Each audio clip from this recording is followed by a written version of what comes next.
네, 소송이 있어 변호사를 선임했는데 변호사에게 맡긴 공탁금을 도박으로 탕진했다면 의뢰인의 심정은 어떨까요? 알고 보니 이 변호사 도박을 한 게 이번이 처음이 아니었고 의뢰인들이 맡긴 공탁금과 수임료만 10억 원에 이른다고 합니다. 가해자도 한둘이 피해자도 한둘이 아니었습니다. 그중 피해자 한 분 익명으로 전화 연결해 보죠. 선생님 나와 계시죠? 예, 안녕하세요.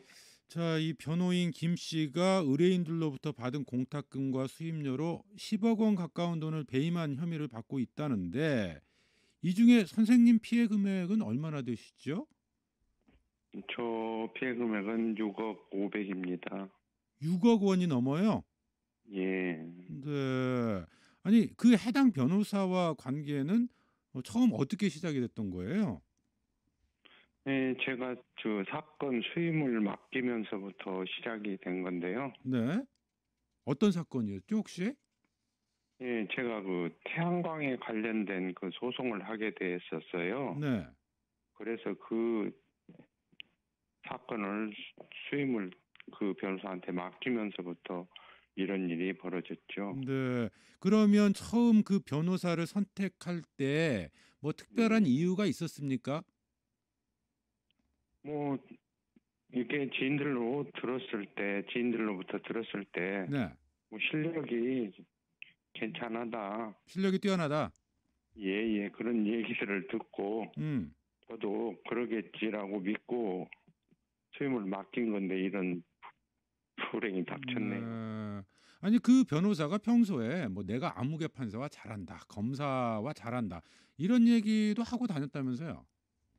예, 그런 얘기도 들었어요. 음. 그러다 제가 직접 보니까 그분한테 들은 것은 아니고 직접 들은 예, 건 아니고. 지인들로부터. 음. 예, 그러다 보니까 의뢰인 입장에서는 그렇게 말하고 다니는 변호사 더 믿을 수밖에 없을 거고. 그건 당연하죠.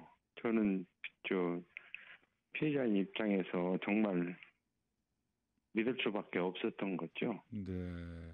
그런데요. 한 가지 궁금한 게 이제 네,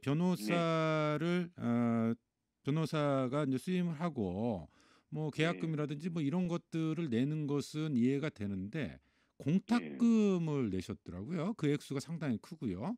이 공탁금을 내게 된 이유는 뭔가요? 제가 그분한테 수임을 맡겼는데 네. 그 제가 맡긴 그 사건에 대해서 굉장히 터부시했어요, 이분이. 변호사가 예, 네. 그래서 제가 100% 1심에서 패소를 하게 됐어요. 네. 1심에서 패소를 하니까 그 원고 측에서 제 부동산이나 뭐 이 동산에 대해서 강제경매 처분이 들어왔었어요. 네. 그래서 이제 저는 참 생전 처음 당해보는 일이고 음. 굉장히 당황스러웠죠. 그런데 이제 변호사가 이제 그것을 사건 중지를 시키려면 네. 공탁을 해야 된다라고 해서 공탁 금액이 약 6억 원이 들은다고 해서 그렇게 달라고 해서 줬던 거죠. 1심을 패소하면서 우리 선생님 예, 의뢰인의 부동산 등 재산에 대한 강제 경매 처분이 내려졌고 예, 예, 근데 이제 그 과정에서 변호사는 1심을 대단히 좀 불성실하게 임했었다 이런 이제 예. 생각이시고 아니 생각보다도 네. 사건 기록이 있으니까 음. 그분이 거의 무변론을 하다시피 해버렸어요. 네. 그래서 어쨌든 이런 결과가 나왔죠. 그래서 1심이 패소하고 근데 그런 상황에서 부동산 강제 경매 처분이 나오니까 이걸 예, 막으려면 공탁금을 내라 이렇게 변호사가 요구했다는 거죠. 예, 법원에 공탁을 해야 된다고 하면서 음. 그 액수가 필요하다라고 그래서 그렇게 한 거죠. 우리 지금 말씀하신 의뢰인께서 피해 보신 6억 원이 넘는 돈, 이 돈을 예, 예, 그래서 공탁금으로 걸게 된 거다. 네. 예, 예. 근데 이 돈이 실제로 공탁금으로 쓰이질 않았다면서요? 어떻게 된 일이에요? 예, 이제 그 공탁을 했다고 본인은 그러는데 이제 한 그 돈이 건너지고 난 다음에 한 약 2개월 후에 이런 이 사건이 터졌다라고 이제 전국에 소문이 분분하게 나더라고요. 그래서 이제 저도 알아보니까 네. 사실로 그분이 그렇게 사건을 저질러 버렸더라고요. 아, 그 공탁금은 변호사에게 건네신 거고. 예, 근데 그 공탁금을 건네고 당연히 공탁금으로 쓰였을 거다 이렇게 생각하고 있었는데 그렇죠. 2개월이 지난 다음에 그 변호사와 관련된 배임 혐의 뭐 이런 것들이 소문이 퍼졌어요. 예, 그래서 그 변호사가 빠르게 퍼졌죠. 나와 관련된 내 소송을 담당했던 변호사다 이걸 예, 확인하시고 예, 공탁금도 예, 확인을 하신 거다. 예, 그렇죠. 네. 그렇게 그게 이런 상황에서 지금 앞서도 이제 1심 이야기를 좀 하셨지만 거의 1심 소송을 제대로 변호 활동을 안 하고 예, 불성실하게 했었다. 예. 네. 그래요. 근데 그거는 뭐 사건 음. 기록에 나와 있으니까요. 음. 불성실하게 변론을 했던 부분이 다 나와 있어요. 네. 근데 선생님 같은 피해자가 한둘이 아니라면서요.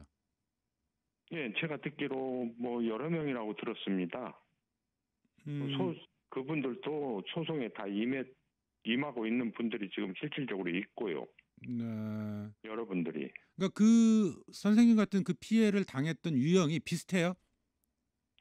비슷한 것 같아요. 사건명이 조금은 음. 다른 사건명도 있고 거의 뭐 대중 소유한가 봐요. 네. 자, 더군다나 그 변호사 김 씨가 과거에 이 도박 전력이 있다고 들었거든요.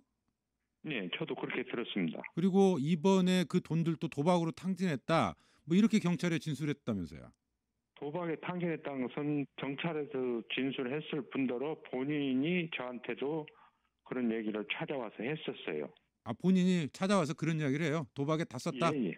예, 도박으로 이렇게 해서 참 죄송스럽다고 한번 그 얘기를 들은 적이 있어요. 저한테 직접 찾아와서. 이 변호사가 그 과거에 이제 도박 전력 앞서 좀 말씀을 하셨습니다만 혹시 당시에 예. 그 도박으로 입건되거나 처벌을 받거나 그런 적은 없습니까? 제가 이제 지인들로부터 들은 건데 네. 그 벌금을 천여만 원 돈을 그 벌금을 물은 적도 있다고 그렇게 얘기를 하더라고. 아, 이번에가 도박 세 때문에 번째라고. 벌금형을 받은 적이 있었다. 예, 예. 아니 그러면 변호사 자격은 그대로 유지가 되는 거예요?